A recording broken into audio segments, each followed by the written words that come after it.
সকলকে জানে সালাম, এরপরে জানে আপনাদেরকে নমস্কার। আমি প্রথমে আপনাদের কাছে বলতে চাই, আমি একজন বাত ব্যথা প্যারালাইসিস যাদের আছে, যারা উঠলে বসতে পারেন না, বসলে উঠতে পারেন না, আপনার কোমরে পায়ে ব্যথা, মা বাবা চিন্তা করেন, আপনার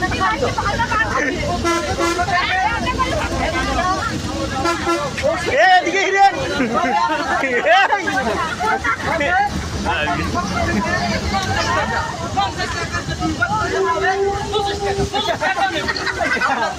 মাত্র নিব 5 টাকা করে, 5 টাকা 5 টাকা। সবাই হাত তুলেন, কারা কারা নিবেন? এই বাজার আপনি উঠলে বসতে পারেন না, বসলে উঠতে পারেন না,